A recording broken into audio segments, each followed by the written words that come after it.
nós vamos ter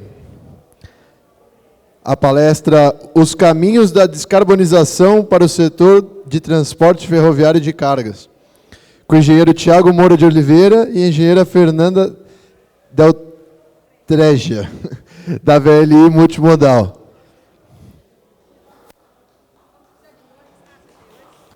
O pessoal está voltando. Então, agradecer, tá, Davi, Virgínia, aí a oportunidade de a gente estar aqui, falando um pouquinho desse caminho de descarbonização no transporte ferroviário de cargas, né? A gente vai se apresentar aqui, mas eu costumo falar que essa jornada da descarbonização, né, além de uma questão financeira, uma questão de evolução tecnológica, ela tem uma questão muito humana que a gente tem que caminhar nela, né?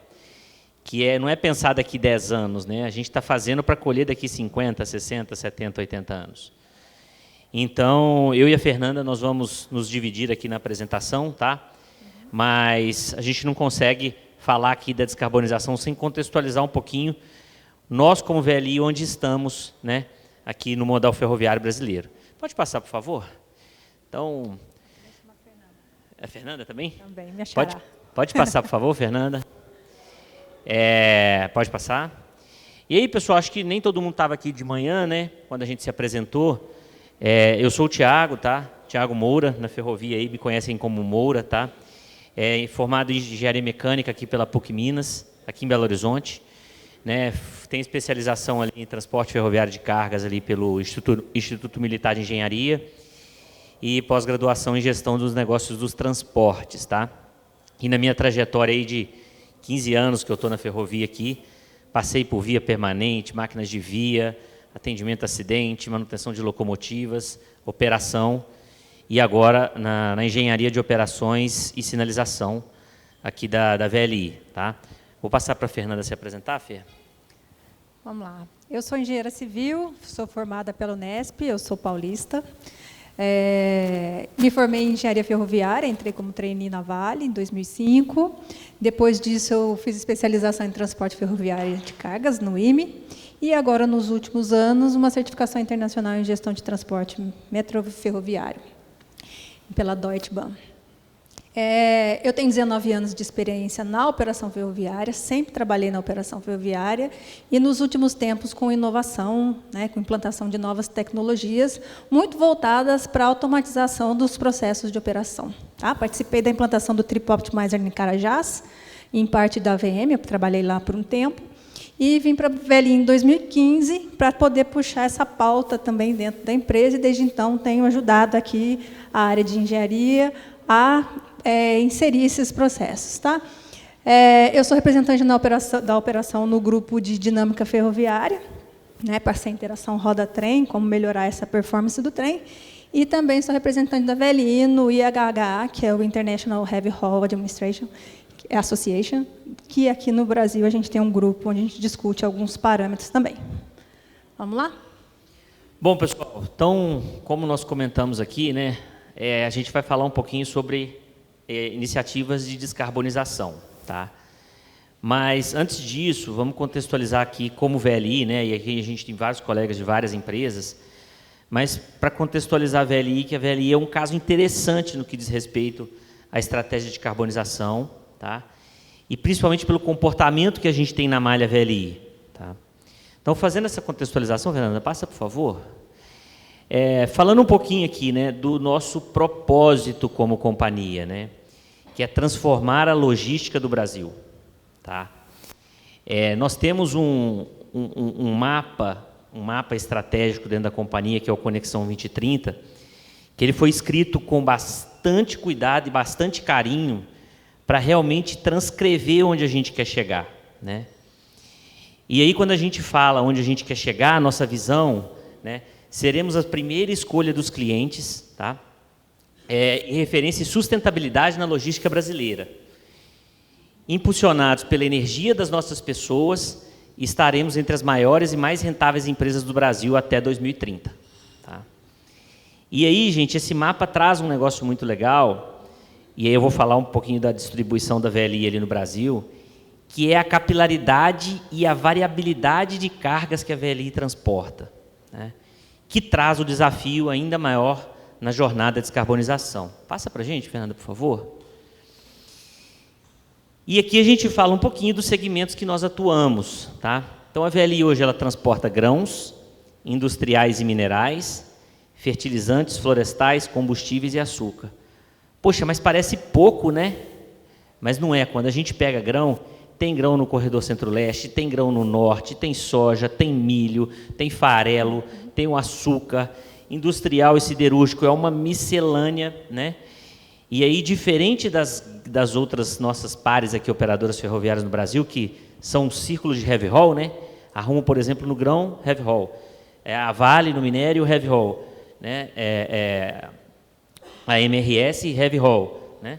A VLI é muito espalhada. Então, a gente tem alguns locais que tem um terminal, pega 5 vagões ali, 8 vagões ali, 10 vagões ali para formar um trem que vai para diversos portos. E tá? a operação Heavy Haul também está presente na nossa operação. O que ele está querendo colocar aqui é que a gente também tem essas outras cargas menores, né? Mas a gente também tem Heavy Haul nos grandes corredores Centro-Norte, Centro-Sudeste, Centro-Leste, e é por isso que, desde o ano passado, a gente começou a integrar o time do IHHA, tá? Que a gente começou a aumentar muito os nossos trens, né? Maiores cargas por eixo. Perfeito, Fê, obrigado. E aí, pessoal, a gente vai passar um vídeo aqui para mostrar um pouquinho a contextualização da VLI, mas reforçando, porque vai ser importante para a gente fazer a pega da estratégia de descarbonização. Você coloca para a gente, Fernanda, por favor?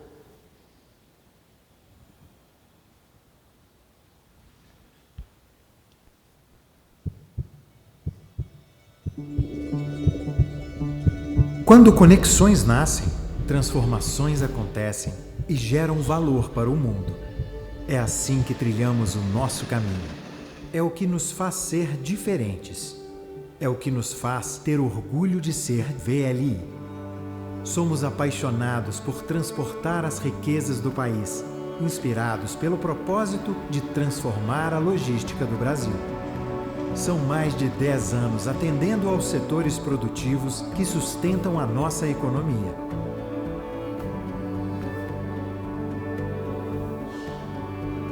Tudo isso por meio de um sistema logístico multimodal que integra com eficiência e inovação portos, ferrovias, rodovias e terminais. Uma estrutura preparada para os desafios de um país com dimensões continentais.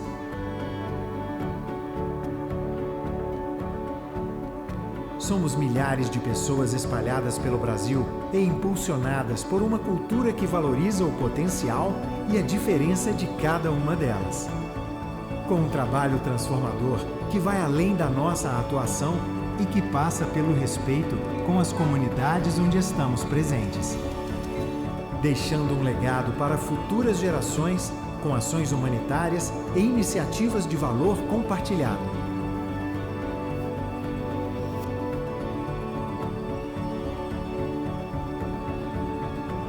Conectar, transformar. É assim que trilhamos o nosso caminho. É assim que geramos valor para pessoas, negócios e sonhos. VLI Logística. Conexões que geram valor.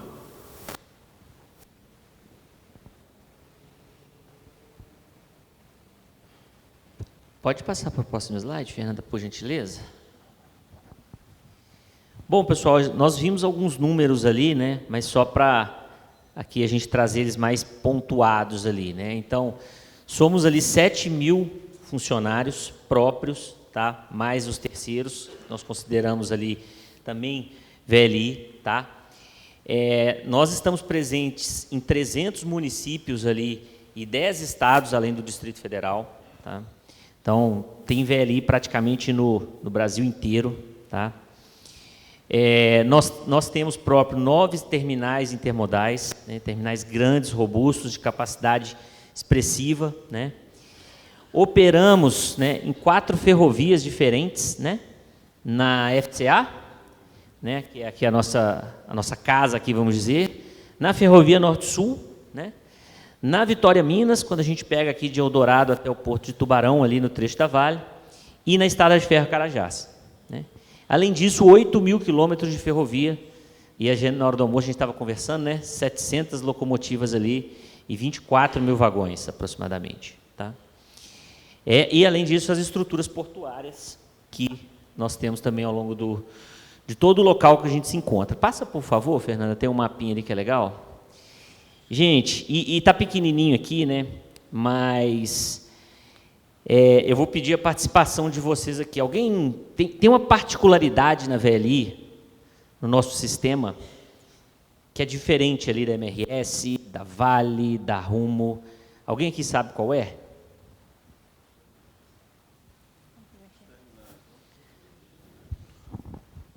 Nós somos a única ferrovia aqui que nós não temos acesso ao porto.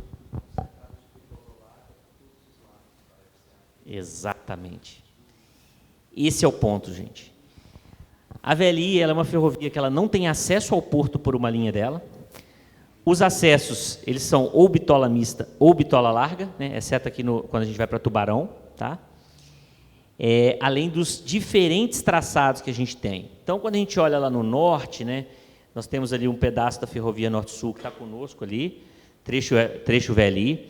A gente acessa ali a estrada de ferros Carajás e a gente vai para os portos do norte, que é onde a gente opera o heavy haul, né, os grãos, com trens até de 240 vagões e 3 locomotivas só puxando esses trens, né.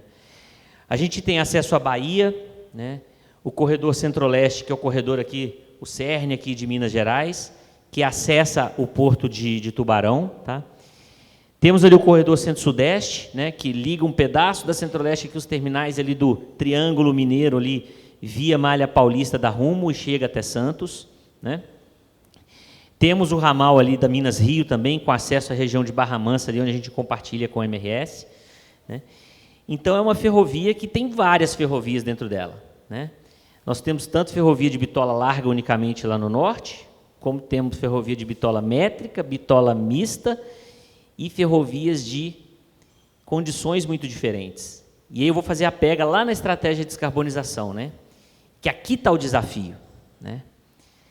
Nós temos tantos corredores com um perfil muito favorável, e o perfil fala ascendente, descendente, rampa, curva, como temos corredores com perfil extremamente agressivo, né? A gente fala que no norte, Fernanda, por favor, me corrija se eu falar alguma besteira, Fernanda, a gente roda 240 vagões, né, HTTs ali de 130 toneladas e 3 locomotivas, e aqui no nosso corredor no Centro-Leste, aqui, é um trem de 90 vagões, a gente precisa de 5 máquinas para puxar esse trem, né? Então, aqui está o desafio, né? A gente precisa ter várias estratégias, modelos operacionais diferentes, né? O custo unitário é muito diferente, para a gente poder avançar nessa estratégia de descarbonização, né? Então, pessoal, por isso que eu falo aqui de fazer o link, tá? Desses diferentes cenários, esses diferentes modos operantes, né, espalhados pelo Brasil todo, tá? Pode passar, por favor, Fernando. Bom, e aí descarbonização ferroviária, por quê, né? Passa, por favor, Fernando. Né? Quando a gente fala ali o contexto do setor ferroviário no Brasil, né? O Brasil hoje ele ocupa a 8ª posição de maior malha do mundo e a 10ª posição em densidade da malha, tá? Então, a gente pega ali no ranking, né, nós temos ali 31 mil quilômetros de ferrovia, né, 3,1 milhões de locomotivas ali, 1.000 locomotivas, e a matriz de transporte de carga do país, a gente representa 21,5%. Então, perante o mundo, nós temos ali sim uma representatividade importante na ferrovia. Pode passar, por favor, Fernando? Né? E aí o contexto desse setor, né, do setor ferroviário ali brasileiro. Apesar da gente transportar 20% da matriz de cargas que a gente tem aqui no Brasil, a ferrovia, tá, gente, que a gente está falando, a ferrovia ela responde por menos de 3% das emissões de gases, né? Poxa, mas aí a gente está falando em reduzir, já é só 3%. Gente, mas é muita coisa, né? E quando a gente vai entrando no universo da descarbonização, da famosa eficiência energética aí, que a gente fala muito, né? A gente vê quanta oportunidade a gente tem de fazer diferente, tá? Então, a gente fala ali que em 2021, né, nós tivemos ali 109 milhões de toneladas de CO2 emitidos, né? 94% ali da participação do modal rodoviário nas emissões, tá? E 3% ali, né, do modal ferroviário. Então a gente, poxa vida, hein? a ferrovia está voando em descarbonização e eficiência energética. Não, gente, tem um caminho muito grande, né? Então, dada essa contextualização, você passa novamente, Fernanda, por favor, aqui. Quando a gente fala no mundo, né, a gente falou 3% aqui no Brasil, e no mundo quanto é que é, gente? 1%, né? Menor que 1%. Menor que 1%. E as emissões de ferrovia de carga em relação às emissões totais do mundo é menor que 0,1%. Então, no mundo é 1%, aqui no Brasil somos 3%. Né? E eu te pergunto, então, Tiago, por que descarbonização seria uma pauta para as ferrovias? A gente é tão produtivo, a gente é tão eficiente, somente 3%. A gente, né? Para que estudar isso aqui se a gente é tão eficiente? Né? E aí, Fernanda, essa é a pergunta que a gente tem que se fazer todo dia, né? Eu acho que todo mundo, a maioria que está aqui já viveu na ferrovia, vive na ferrovia, né?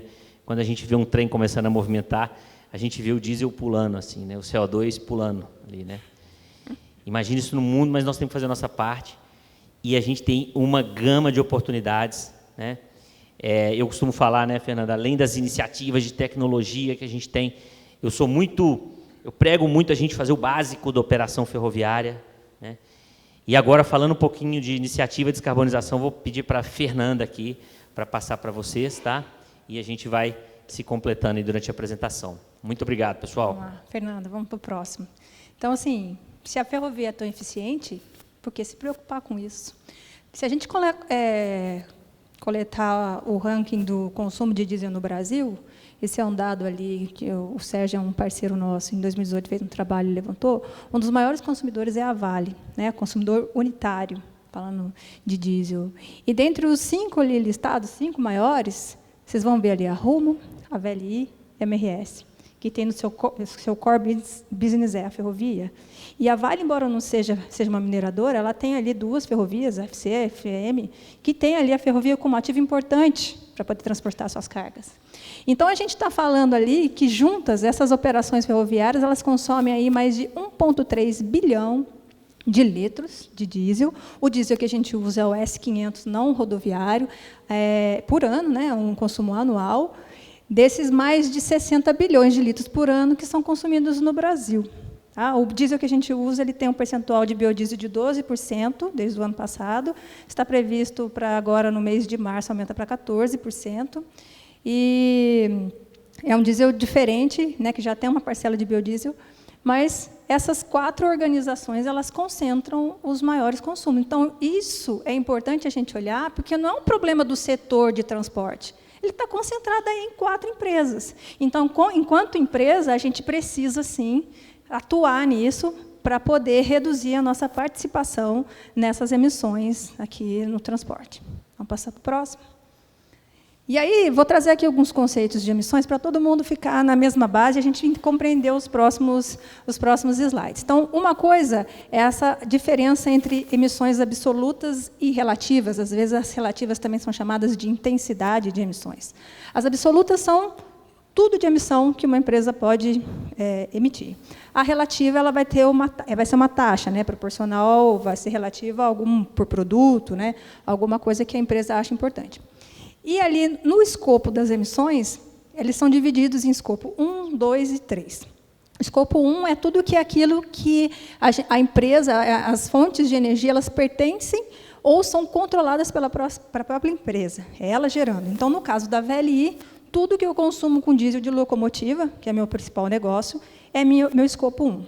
O escopo 2 é tido como um escopo de fonte indireta.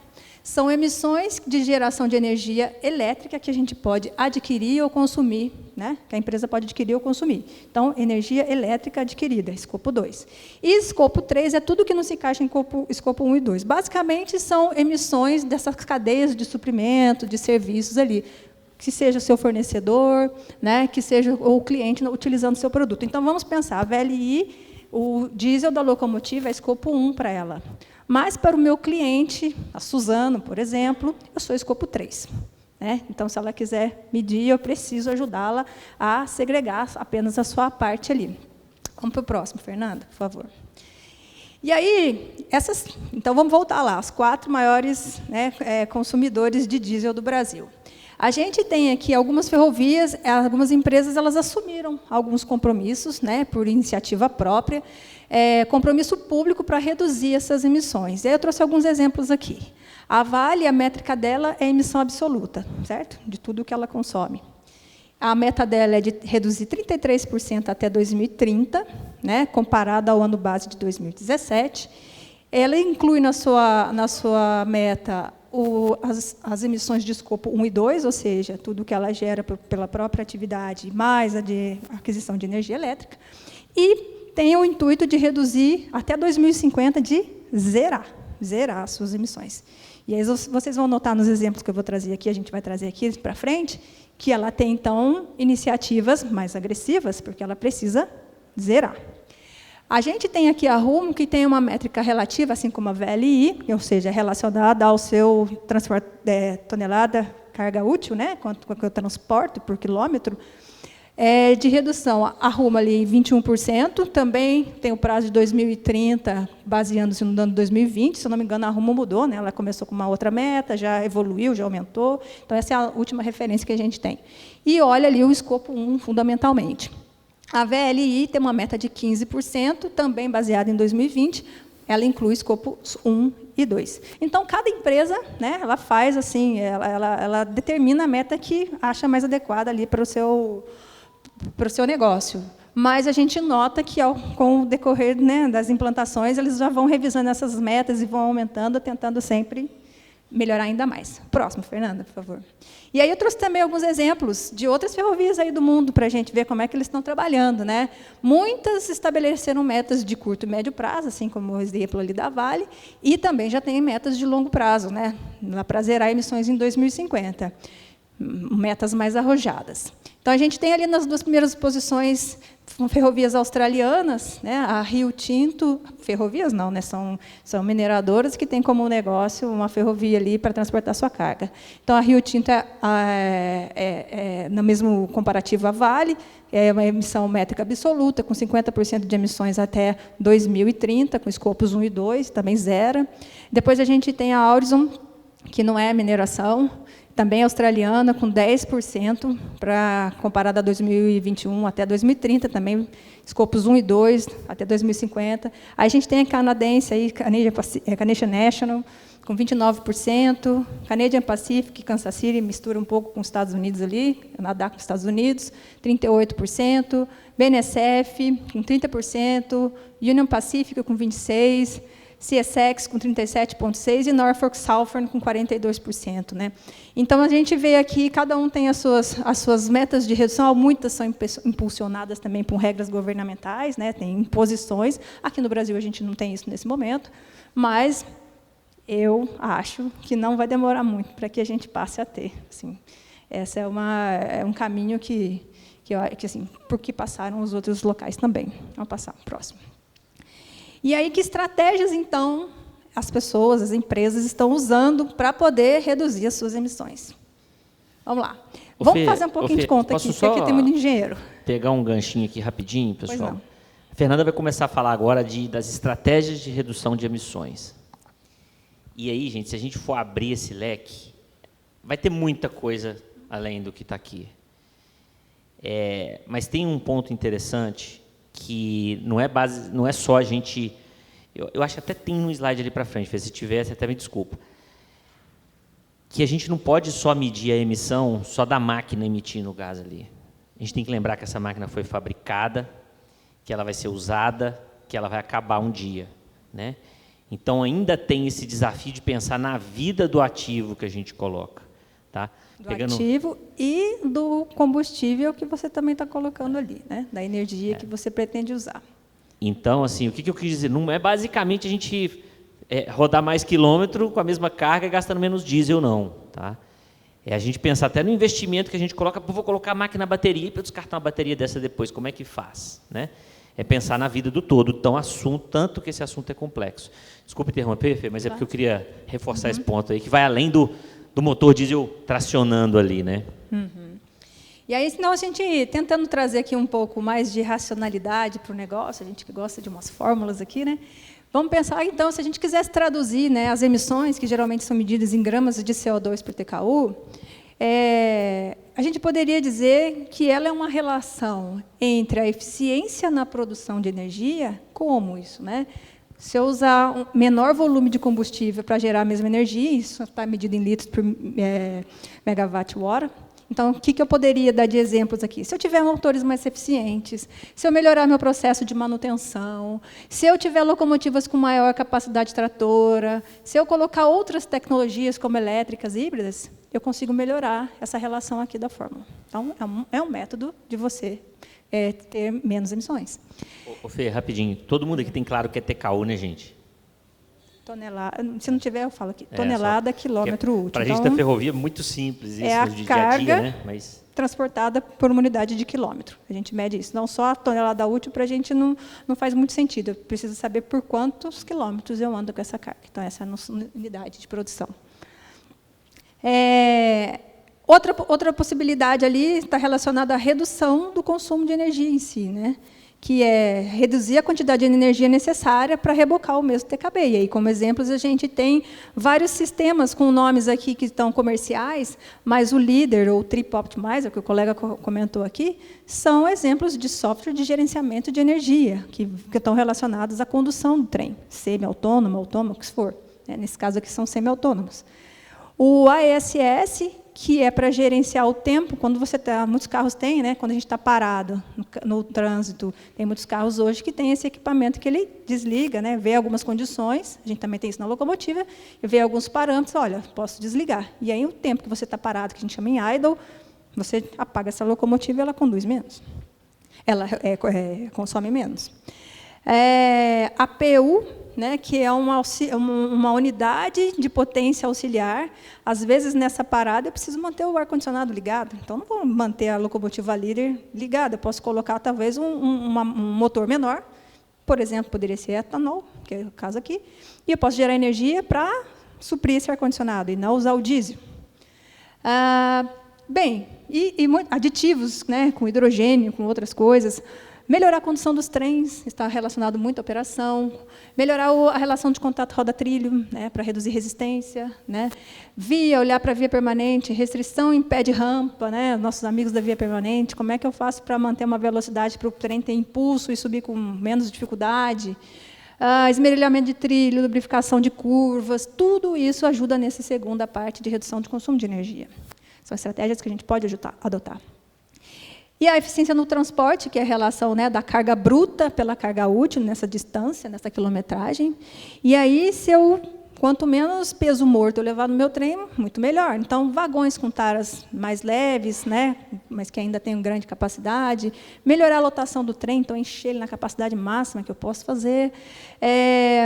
Redução da resistência à rodagem, então tem truques mais eficientes. A gente tem com menos resistência, os rolamentos mais eficientes. Então, você pode trabalhar nesse grupo também. E aí tem, por último, a energia de fontes com menos emissão de gases de efeito estufas, ou renováveis. Então, são os combustíveis em si, né, os menos emissores. Então, a gente agrupa essas primeiras estratégias da esquerda ali como iniciativas de eficiência energética. E aqui, no último, a gente fala... ali embaixo também a gente tem elétrica e híbrida, né? Mas, assim, na maior parte tem um grupo grande de eficiência energética, e quando a gente muda a fonte de energia, seja ela, né, para eletricidade, ou diesel renovável, que é o HVO, é a sigla para ele aqui que a gente está usando, gás natural, biodiesel, etanol, hidrogênio, amônia, a gente está falando de transição energética. Tá? Então, vamos trazer esses dois conceitos aqui. Vamos passar para o próximo, Fernanda? Então, trazendo essa visão, esse geral, o que as pessoas, o que as ferrovias estão fazendo ou planejando fazer, porque tem algumas coisas que ainda estão em estado da arte, estão em teste, para poder, então, atingir os níveis que estão se propondo. Bem, o que se nota, de novo, trago alguns exemplos de outras ferrovias aí, todas trabalham com a melhoria da eficiência energética. Não tem nenhuma que não trabalhe com isso. Até porque, gente, muitas das iniciativas, tecnologias, elas não estão prontas agora. Então, por mais que você quisesse implantá-las, você vai fazer o que agora? Vai ficar parado esperando chegar? Não dá. Então, a gente já tem que trabalhar tudo isso a partir de já. Então, quase todas têm ASS, tem software de gerenciamento de energia de trens. Trazer aqui o exemplo da Rumo, né, usou o Trip Optimizer. A MRS usa diversos, né, eu coloquei diversas, assim como no Pacific, estratégias, né, de lotação, de melhoria, de troca de ativo por locomotiva AC, tem muitas coisas. Né? Tem gente trabalhando com modernização da frota, que é pegar a locomotiva que você tem, mexer no motor, trocar, colocar um mais eficiente, ainda assim sendo um motor diesel, mas com um consumo melhor. Quem está fazendo isso, por exemplo, é a Canadian Pacific, Kansas City. A MRS está estudando esse tipo de iniciativa. Locomotivas híbridas, né? A Rumo já comprou, tem 2, está operando na Malha Sul desde setembro de 2023, está em teste, a GT38H, fornecida pela Progress, que tem uma fábrica aqui em Sete Lagoas. Obrigada, amigos. E a MRS está estudando isso fortemente, está acompanhando vários testes também. A gente também da VLI está fazendo isso. O da VLI eu vou passar ali na frente, tá? Vocês devem estar se perguntando, por que a VLI não está aí? Vou aprofundar mais para frente. Locomotiva elétrica, a Vale também estuda, né? A Vale tem uma até esqueci de marcar ali. Também tem locomotiva híbrida. Locomotiva elétrica, bateria, tem na VM em Manobra, né, Latalisa? Testando lá. Em Carajás também tem 2. Né? Tem 3 fornecedores, um chinesa, um da Progress, e na VM, eu acho que o Aptec. Testando isso, o que mais? A Vale tem várias iniciativas, né? Está olhando bateria híbrida, elétrica, também anunciou no último encontro de Heavy Haul que está estudando etanol e amônia, como para poder chegar naquela meta de zerar, né, as emissões lá em 2050. Então, ela já está olhando outras coisas um pouco diferentes, assim como a biodiesel, diesel renovável sintético pela Aurizon Kansas City. Canadian Pacific, quer dizer. E outras tecnologias, né? A Horizon, por exemplo, ela está usando ali diesel renovável, também está olhando tender elétrico, porque a quantidade de baterias que você precisa para ter a autonomia que precisa não é suficiente para ficar somente dentro da locomotiva, então você começa a criar vagões com baterias. Então, são várias soluções, ou com hidrogênio, tem várias coisas aí que estão sendo estudadas diferentes. Tá? E aí vocês notem que todo mundo nasce em eficiência energética e vai caminhando lá para a transição energética. Tá? Então, a gente nota que começa, né, quando a gente começa a transição, inicia-se com uma eletrificação, e aí, não necessariamente, você pode ter uma máquina elétrica autônoma, ou seja, ela tem ali, na sua própria locomotiva, você não precisa passar redes, né, catenárias para poder fazer isso. E aí, e combustíveis renováveis, e vai, posteriormente, tendo que migrar para outras, né, de maior potencial, que é células de hidrogênio, amônia, etanol, para poder chegar nos níveis necessários. Só que essas estão ainda em estado da arte, muito estudo, não tem disponibilidade para todos, né, você não tem produto disponível, é caríssimo, mas fazem parte dos estudos. Vamos para o próximo, Fernando. Fê, deixa eu só fazer um comentário aqui, pessoal. Quando a gente fala de iniciativas de descarbonização, eficiência energética, a fórmula da eficiência energética que a gente acompanha é quanto menor, melhor o número. Tá? É mais eficiente. Então, basicamente, a gente pega o total de litros consumidos, dividido pela tonelada transportada daquele trem, versus o quilômetro que ele roda. Então, a gente tem que trabalhar em consumir menos diesel, transportando a carga. A gente tem que trabalhar no nosso trem ser mais pesado, com carga útil pesada, né? Então, o nosso trem ter mais peso, otimizando mais os ativos, e a quilometragem. Então, quando a gente explode esses 3 fatores ali dentro da conta, eu já tentei, um dia, ir listando, eu consegui enxergar em 67 variáveis. Né? E muitas vezes você mexe em uma, atrapalha a outra, mexe na outra e pega a outra.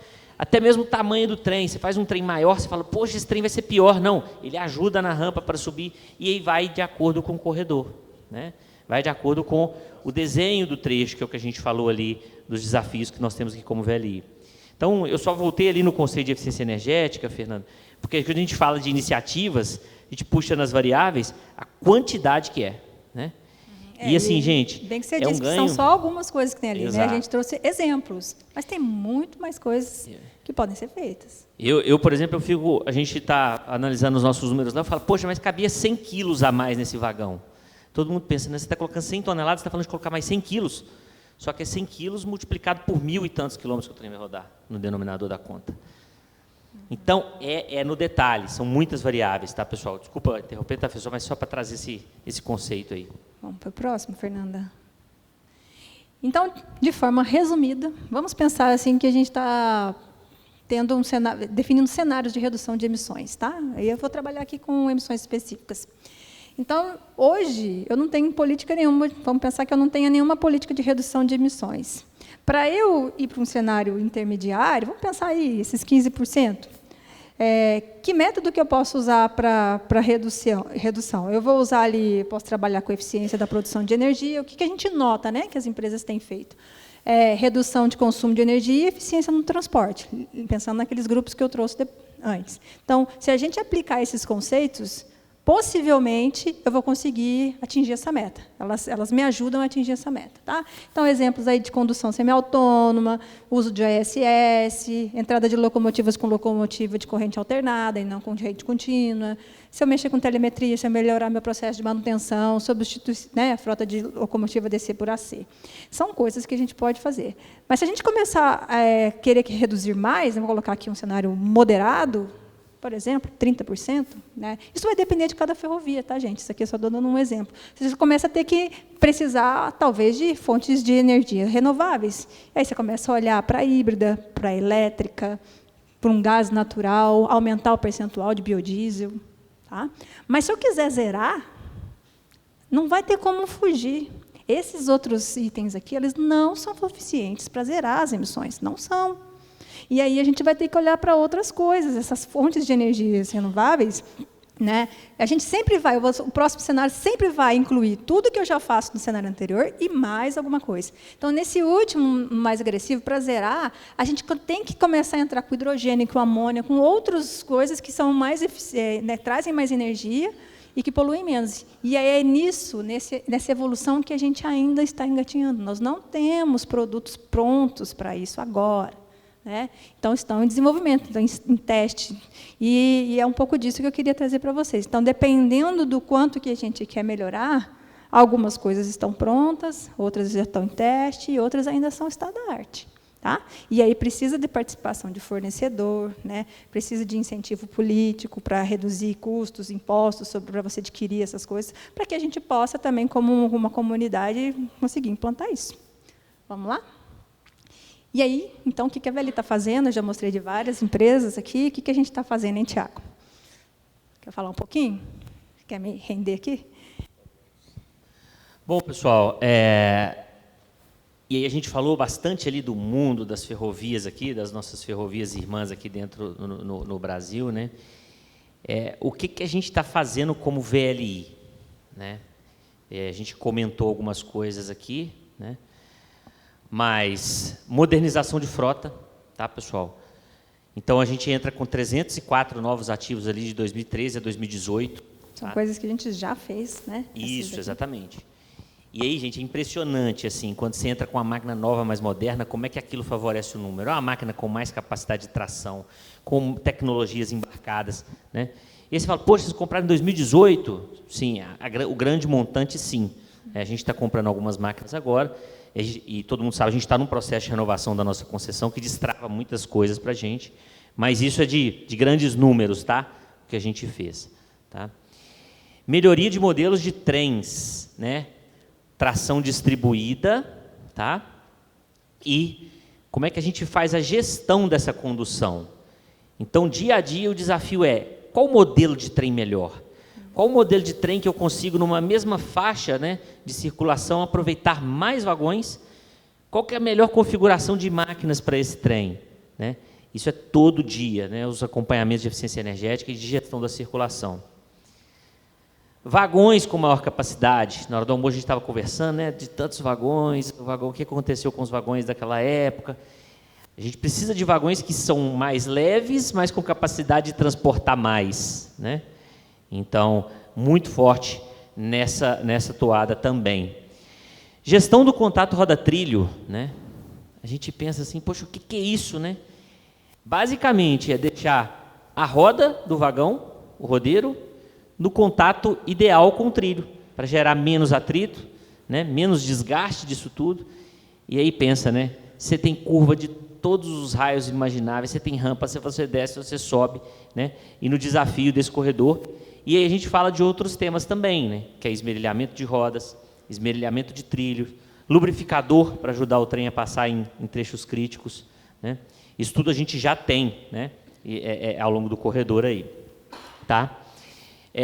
Renovação de trechos de via permanente, né? O pessoal da via ali até comentou dos projetos de sinalização, mas se eu tenho uma restrição de via, eu perco a inércia do meu trem ali, né? Pé de rampa, eu preciso fazer aquele pé de rampa para poder aproveitar o embalo do trem, vamos dizer assim, no linguajar mais popular ali, né? Para vencer aquela rampa, né? Então, é um trabalho muito forte com o time de via permanente, né? Para a gente ter a via com as condições para a gente rodar melhor o nosso trem, né? E aumentar a eficiência na operação, gente, né? Eu falo muito de aumentar a eficiência na operação todos os dias, que é aquilo que está na nossa mão e não custa nada, né?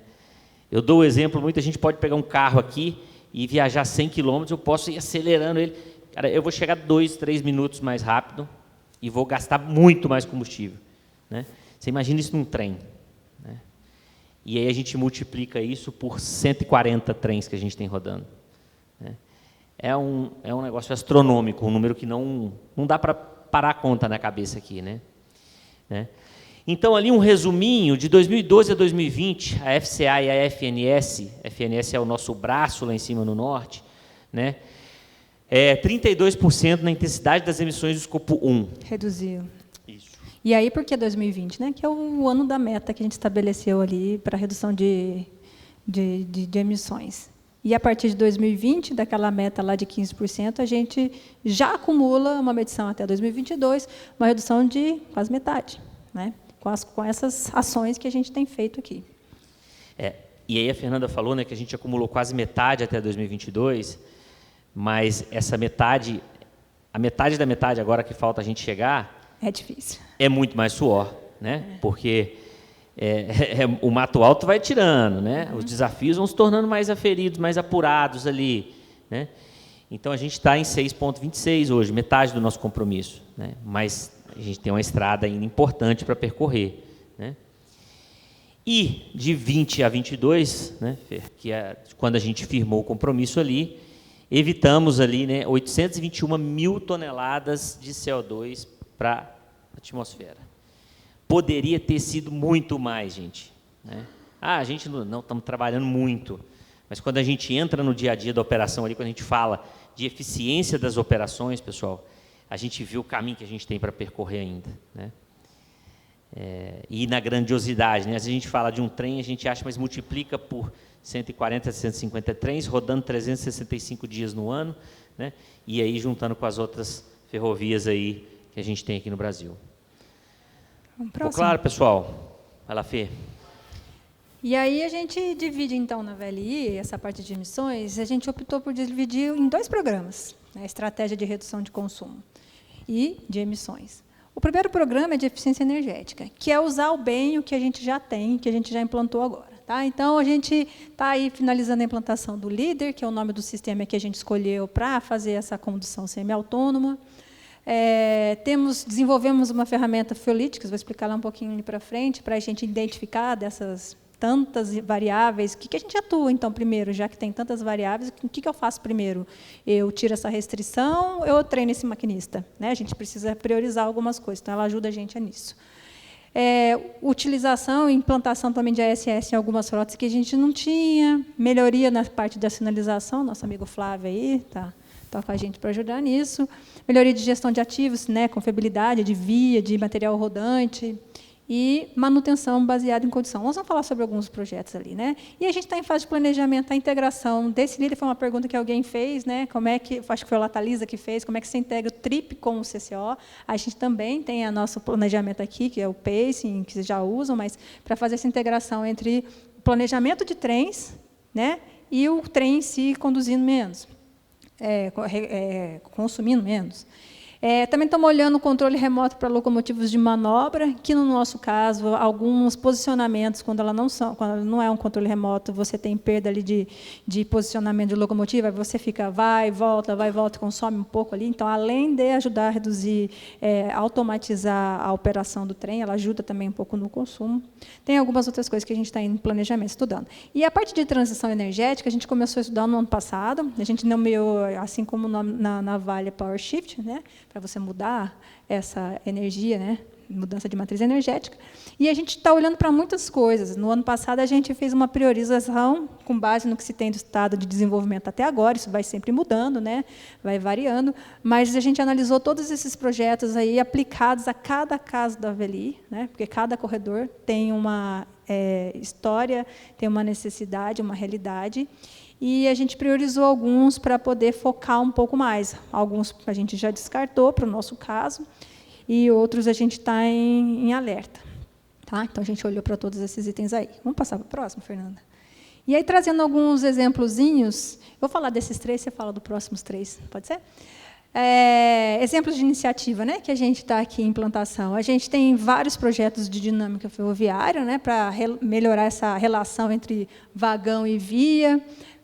Estamos implantando mais truques com menos resistência. Tem vários vagões sendo reformados, trocando truque para a gente reduzir essa resistência. Também estamos fazendo trabalhos ali para entender um pouco mais essa relação do trilho com a roda, né? Agora, no começo do ano, a gente vai ter aí uma consultoria da MX Rail, né? A gente mudou o nome, o antigo TTCI, para a gente poder melhorar um pouco essa relação, principalmente no norte. A parte de melhoria de confiabilidade, a gente está trabalhando já tem uns 2 anos, né, fortíssimo, na parte da manutenção, na troca correta, no tempo correto. Isso trabalha muito com esse MBC aí, que é na manutenção baseada em condição, onde a gente vai usar a telemetria das locomotivas para poder monitorar alguns padrões de avaria e de componentes críticos, né, que são relacionados ao aumento de consumo de combustível, para a gente ter um pouco de inteligência, né, usar a inteligência artificial para atuar de forma preditiva. Atuar antes de falhar, antes de dar o problema. Então, usar um pouco aí dessa inteligência de dados para nos ajudar nessa troca de uma forma mais inteligente. Próximo, Fernanda, por favor. Pode falar dos próximos. E aí, pessoal, dentro do que a VLI escolheu ali, né, para trabalhar nas iniciativas, né, tem uma ali, eu sou suspeito para falar que eu sou fã demais do Fuelitics, eu conheci ele há 6 meses ali, né, quem criou o sistema está aqui com a gente. Ele é um sistema mesmo, que ele faz a otimização da eficiência energética e te fala, você tem que atuar aqui, que você está perdendo mais por causa desse pé de rampa. Ele te dá, ele é o raio-x ali da operação, né, gente? E, gente, com esse sistema, é impressionante como que a gente consegue saber onde a gente tem que tratar, com muita assertividade. Então, a ferramenta que foi desenvolvida internamente pela VLI, a Fernanda faz parte do grupo, né, que desenvolve esse sistema ali, né, e aí a gente consegue rodar esse processamento na medida do que a gente deseja, né, para direcionar ali as atuações do material rodante, da via permanente, da operação. Tá? O líder, né, que é o sistema de condução semi-autônoma, assim como tem o Trip Optimizer implantado na Rumo, na Vale. O líder é uma parceria ali da Progress com a NIAB, né? A gente está aí na reta final de implantação nas nossas locomotivas, né? Então, um sistema de condução semi-autônoma que não substitui o maquinista, né, pessoal? Lembrando isso aqui, o maquinista tem que estar ali mais alerta do que se ele estivesse conduzindo o trem, né? Isso é importante a gente dizer, né? E aí tem uma interessante aqui, né? Esse nosso sistema ele é ativado a partir de 9 km por hora, né? O trip, se eu não me engano, ativa com 18, mas o trip está trabalhando no zero to zero, arrancar e depois parar também, né? Então, são iniciativas diferentes, mas que estão sempre no nosso radar, né? E o sistema Start-Stop, né? O Smart Consist ali, né? Que são os sistemas de, a máquina está no parâmetro, opa, posso desligar, não estou sendo usada, né? Ela desliga automático, e quando um daqueles parâmetros for, ela liga de novo. Eu sempre falo, imagina a gente manter um motor diesel de 4.000 cavalos de potência para alimentar um ar-condicionado, ou para alimentar uma máquina que está parada, que está como comandada do trem, né? Então, você está rodando um motor diesel ali, o diesel queimando e a máquina parada, né? Que é o Start-Stop. E o Smart Consist, né? que a gente distribui ali melhor ali, né, o uso das máquinas no trem. Ele faz esse equilíbrio por si só para dar a tração necessária, a força necessária, né, porém, otimizando ali o que a gente usa de esforço dessa máquina, consequentemente, reduzindo ali o consumo de diesel, né? Então, a Fernanda falou 3, eu falei 3, né? E São algumas das coisas que a gente está implantando e tem muito mais, né? Muitos que a gente está estudando e estamos muito assim, acompanhando fortemente como é que está o desempenho das máquinas lá na Rumo, na Vale. Estamos com os fornecedores do Waptec, Progress também, acompanhando esses desenvolvimentos, porque hoje, gente, locomotiva híbrida, você não tem ela, assim, o que se tem para rodando na rua, a nossa malha é estreita, né, bitola estreita. E o que se tem hoje, essa GT38H, ela tem 4.000 HPs, no máximo, acho que 3.000 que ela entrega, né? É para rodar no nosso corredor de Minas-Bahia, Minas-Rio, que é menos, um corredor com menos carga. Agora, para a gente rodar heavy haul, essa máquina não roda. Então, hoje não tem locomotiva híbrida para heavy haul, com bitola métrica. Não tem disponível no mercado. Tá? Então, assim, vamos comprar? Não dá para comprar, não tem. Tá? E locomotiva elétrica, né? Essa é algo assim, que a gente também não tem para locomotiva de bitola estreita, está usando lá na VM, a Joule, mas a capacidade dela é muito pequenininha. Né? Para você fazer um trem de longa distância, você ia ter que ter muitas paradas ali.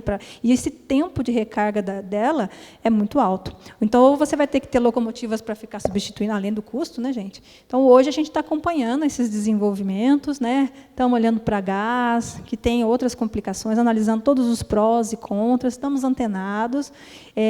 A gente não ter tido ainda a renovação antecipada, isso nos impede de fazer algumas aquisições antecipadamente também. Né? Tem um monte de regras que, quando ela sair, a gente vai precisar cumprir, mas hoje fica um pouco complicado também de a gente já adquirir algumas coisas. Então, a gente acompanha com os nossos parceiros esses desenvolvimentos, para que a gente entenda como é que está esse estado e vai atualizando os nossos estudos, comparando com o que a gente tem aqui de realidade na VLI. Tá? O próximo. E o que a gente aprendeu até aqui, né? Porque tudo muda a todo momento. Para fechar, gente, a descarbonização tem que ser financeiramente viável. Né? Aqui a gente não dá para comprar uma coisa que não se pague. Então, essa conta ela tem que fechar e a gente tem que ser muito criativo para poder fazer combinações, né? E trazer essa melhoria aqui para dentro. Depois, a gente precisa analisar o ciclo dos combustíveis, do que a gente chama do poço à roda, que é o que o Tiago antecipou ali na apresentação, e do maquinário, pensando no maquinário, na locomotiva, do berço ao túmulo. Por quê? Porque algumas soluções elas são muito boas no ponto de uso, mas para você fabricar aquilo ali, você fez lá na China, que usou carvão para produzir. Né? Então, assim, nós temos dificuldades de saber quanto foi emitido nesse processo de produção também. Então, a VLI está preocupada com isso. A gente não está preocupada com a emissão só no ponto de uso, não, em reduzir. A gente quer olhar em todo o ciclo. A gente precisa, então, saber um pouco mais de informações. Então, quando a gente olha alguma alternativa, a gente está olhando para isso também. O Brasil ele tem muitas soluções, né, singulares para a transição energética e a gente pode explorar melhor esse conhecimento. Do que nós estamos falando aqui? Eu estou falando especificamente de etanol, que assim, muitos produtos que são oferecidos no mundo, nesse mundo, as pessoas não usam etanol, mas isso é um produto nosso. Então, a gente poderia adaptar alguns desenvolvimentos para o nosso caso aqui. Então, e para isso, a gente precisa de parceria com o fornecedor, que para o mundo, né, a gente é um mercado muito pequeno, né, ferroviário muito pequeno, que talvez não vai movimentar essas grandes empresas, mas nós estamos tentando convencê-los de que é importante a gente também trabalhar nessa linha aqui. A Vale anunciou que para a VM está avaliando o etanol, então, quem sabe, agora a gente consegue um pouco mais de atenção para isso também, que é um dos grandes consumidores que a gente tem aqui. E o que mais? Ainda há muito que ser desenvolvido até uma solução comercial. Em muitos casos ali das iniciativas que eu mostrei, não tem coisa que não está disponível comercialmente. Falei aqui de híbrida e, para o nosso caso, né, das aplicações que a gente tem. E não existe bala de prata para descarbonização. Tá? Olha, todo mundo vai usar a locomotiva elétrica ou híbrida. Não é. Você precisa analisar o seu caso, cada caso é um caso, e mesmo dentro de uma empresa grande, como a Rumo, a RS, a VLI, a Vale, que tem ali cada pedaço numa condição, pode ser que a gente aplique gás na Minas Bahia e híbrida na Centro-Leste. Não vai existir, não é assim. Então, a gente precisa conhecer muito bem essas características para poder aplicar. E aí, Fê, só aproveitando o gancho que você traz ali, a gente fala muito, né, qual que é a bala de prata da eficiência energética, da descarbonização? Não tem, pessoal. A gente falou das 67 variáveis, a gente falou de vários corredores, a gente falou de várias iniciativas. E aí que eu acho que é um momento importante de um evento como esse aqui, né? Porque a gente tem que se unir nessa jornada, né? A gente tem que estar junto com a Rumo, a gente tem que estar junto com a Vale, a gente tem que estar junto com a MRS, a gente tem que estar junto com as universidades, né? A gente tem que estar junto com esse público que está aqui, porque isso é uma jornada, custa caro, temos que estudar muito para chegar lá, né? Vamos errar no meio do caminho, vamos tropeçar, mas eu acho que o caminho para a gente avançar nisso a passos largos, né, é a sinergia, a união, o compartilhar o conhecimento e a gente ter momentos como esse aqui, tá? Porque eu acho que é uma pessoa que a gente conhece aqui, que a gente conversa, você abre uma porta, abre um caminho, abre uma ideia diferente, né? E reforçar essa comunicação e essa interface. Então, acho que era esse o recado, né, Fê? Vocês têm mais alguma coisa que você quer passar? Só agradecer, tá? E passar para as perguntas. E muito obrigado, pessoal.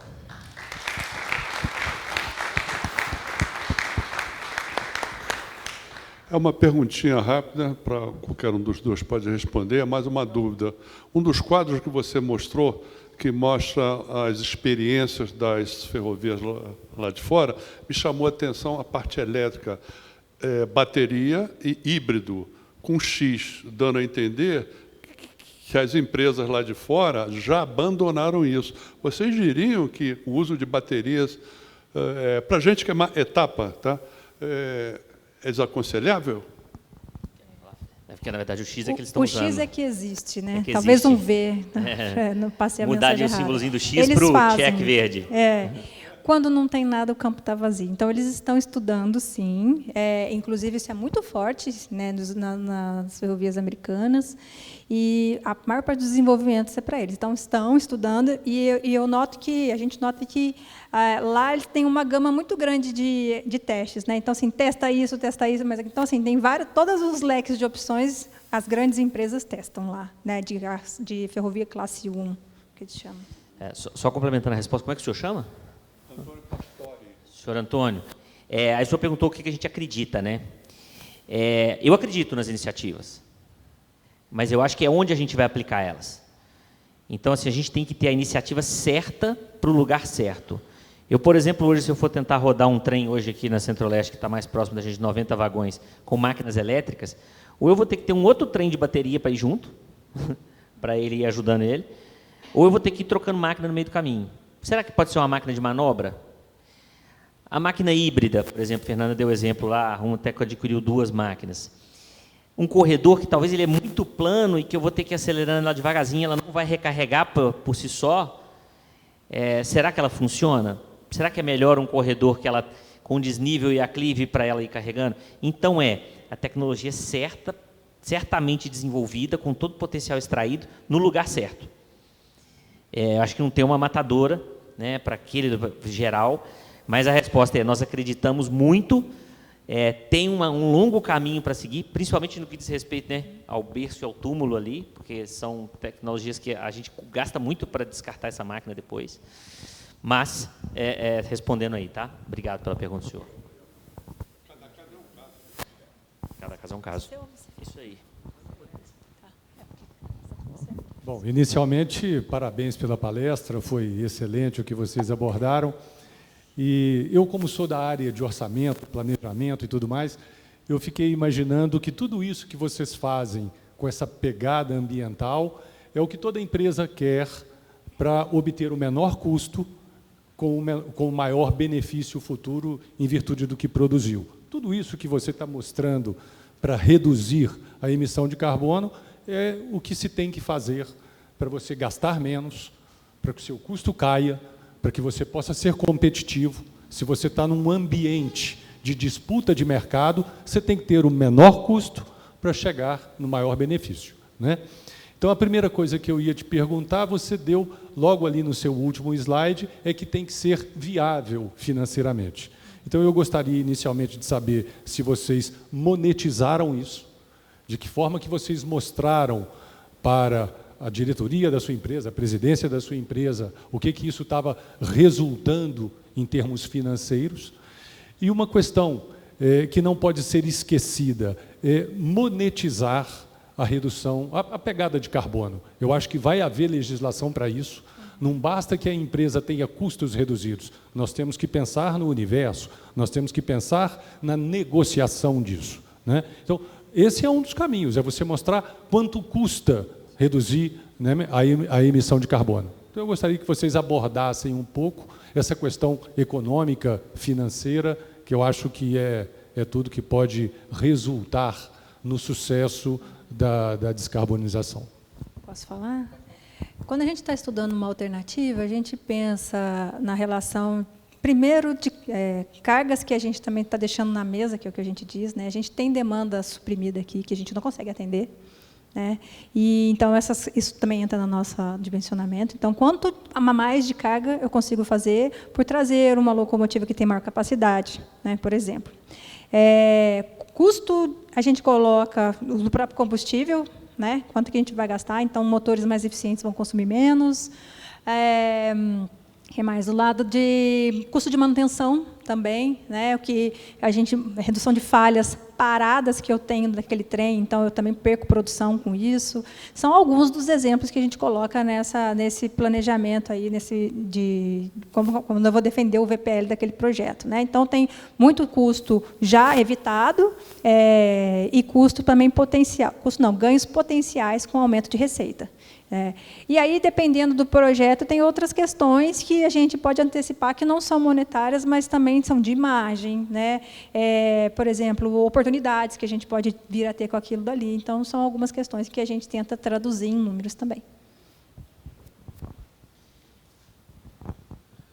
Duas questões. Uma, primeira complementando essa. Se você já tem pelo menos metas iniciais de redução de custos, por exemplo, os próximos 5 anos, ou metas para 5, 10, 15 anos, coisa assim. A gente, como companhia, a gente trabalha com 2 horizontes, né? 10 anos e 30 anos. O de 10 anos já é claro para a gente essa curva, tá? Que inclusive subsidia a gente nas negociações agora da renovação da concessão. Então, nós temos os alvos, sim, de eficiência energética, de onde a gente quer chegar, que eles conversam com a prospecção de mercado que o comercial faz do volume que a gente vai receber, tá? Mas, sim, nós temos essa curva de eficiência energética por corredor, que compõe depois o resultado da companhia, né, para 10 anos. E aí, claro, né, a gente, mudando de patamar, uma renovação antecipada que a gente faça, ou renove no momento quando se encerra a concessão, aí vem o apetite pelos investimentos, que mudam os patamares de metas, né? Então, basicamente, hoje nós temos 3 curvas no que a gente diz respeito à nossa meta. Nós temos uma curva conservadora, nós temos a curva moderada e a curva agressiva. Conservadora é se a gente for bem pezinho leve ali na busca pela eficiência energética. Moderada é aquela que a gente está fazendo o melhor que a gente pode com aquilo que a gente tem, com a expectativa que a gente renove a concessão ali antecipadamente, apesar de que falta pouco tempo. E agressiva entrando com todas as iniciativas onde que a gente chega. A mudança de patamar é assim, cair pela metade o nosso número de eficiência energética nos 10 anos na curva agressiva, tá?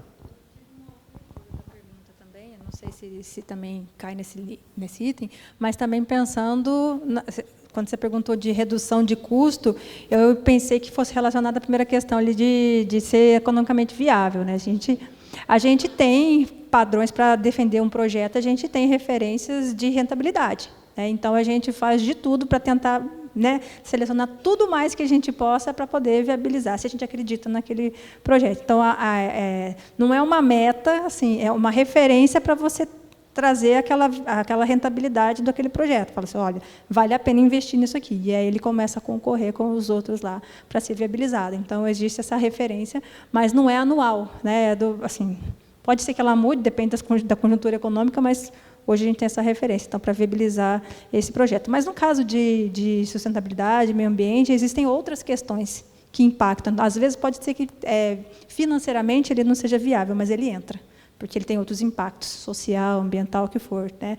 Risco para o negócio. Então, tem outras questões que podem também tornar esse projeto elegível a ser iniciado.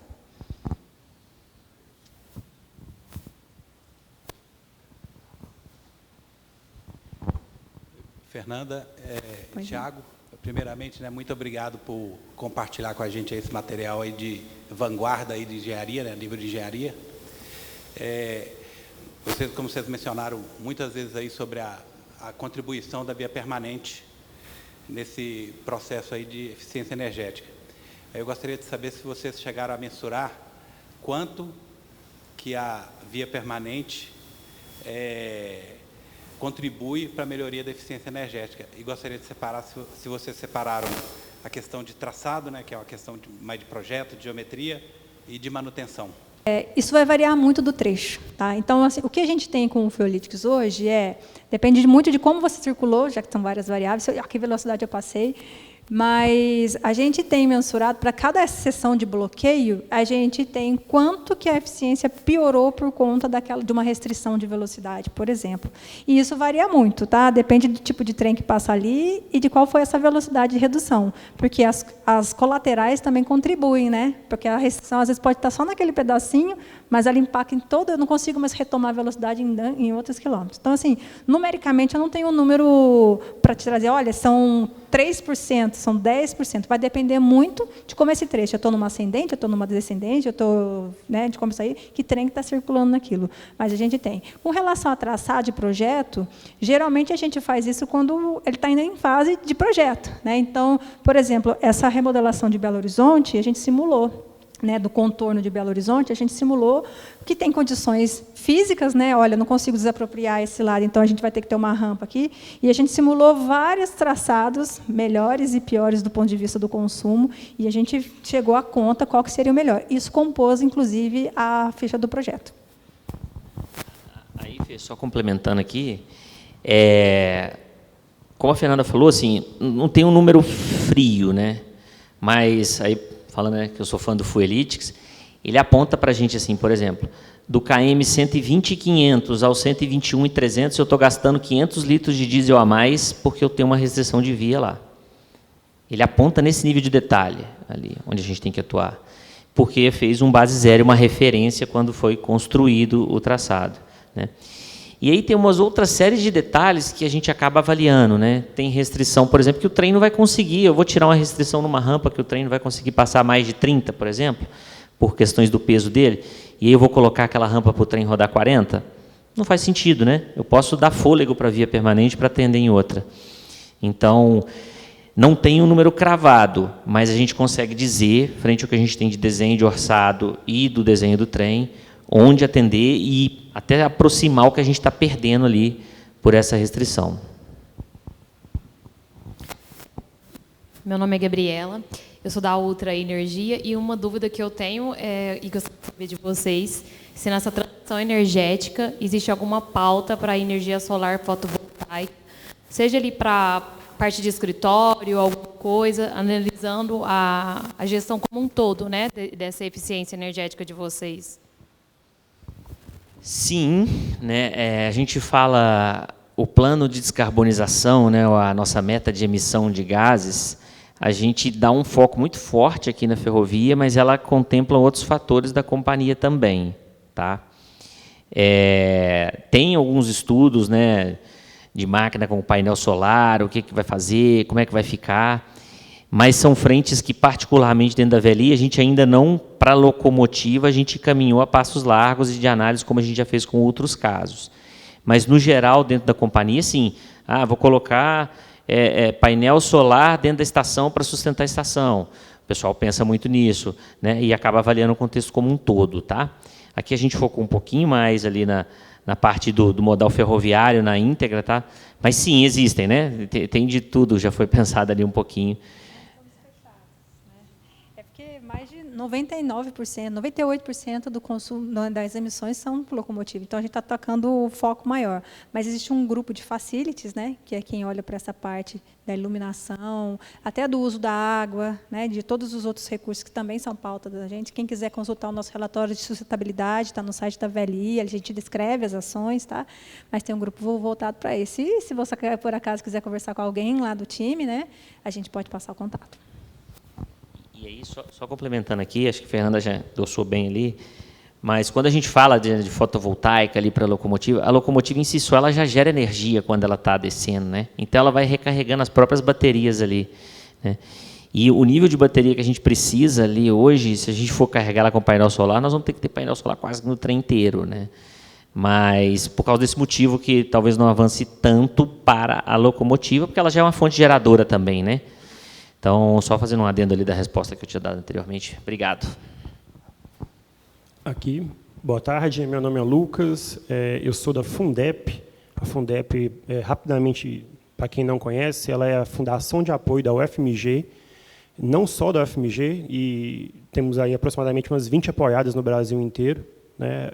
Nasceu como uma gestão administrativa financeira de projetos da universidade, mas tem aí quase nos seus 50 anos, ela tem atuação em concursos, mas ultimamente tem um grande leque em programas, né? Por exemplo, programas na área da saúde, com Centro de Inovação e Inteligência Artificial para a Saúde, CT Vacinas no Parque Tecnológico Belo Horizonte, Cibratec Nano, a rede de laboratórios de pesquisa em nanotecnologia, e também, por exemplo, o Rota 2030 do setor automobilístico, que até foi reformulado agora há pouco, que vai ser o programa Mover. E era uma apresentação e uma pergunta, mas no final o Thiago até comentou dessa aproximação com as universidades, me deixou interessado em saber como que é essa interação de vocês, se existe, se não existe, e se for muito incipiente, estamos aí. Vamos conversar, né? Como eu disse, é uma fundação da UFMG, mas do Brasil inteiro, né? Temos capilaridade de norte a sul do Brasil, com pesquisadores para poder desenvolver essas tecnologias que você disse também, né, há pouco, que não estão desenvolvidas ainda. Obrigado. Legal, prazer te conhecer. A gente tem no braço lá da inovação, tem uma área que faz essa conexão entre universidades e empresa.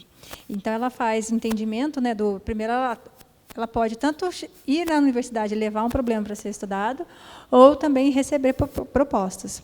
E a figura da pessoa que cuida disso hoje chama-se Fernanda Pires. Tá? Eu posso passar o contato depois. Hoje ela está de férias essa semana, mas acredito que ela volte na próxima semana. Mas ela que faz essa interface entre os problemas que a gente precisa estudar e as universidades. Então, a gente tem algumas parcerias que já estão rolando, e acho que é legal vocês se conectarem, né, para trazer essas... Quais são as capacitações desculpa, eu não guardei, como é que chama a sigla? Fundep, que a Fundep tem, e os problemas que a gente precisa resolver. Bom, está muito boa a discussão, né? Mas a gente está um pouco estourado com o tempo, infelizmente. Mas é bom a gente ter essas oportunidades, porque até depois, né, no happy hour que a gente vai ter, a gente pode continuar a conversa, né? Muito obrigado, Thiago, muito obrigado, Fernanda,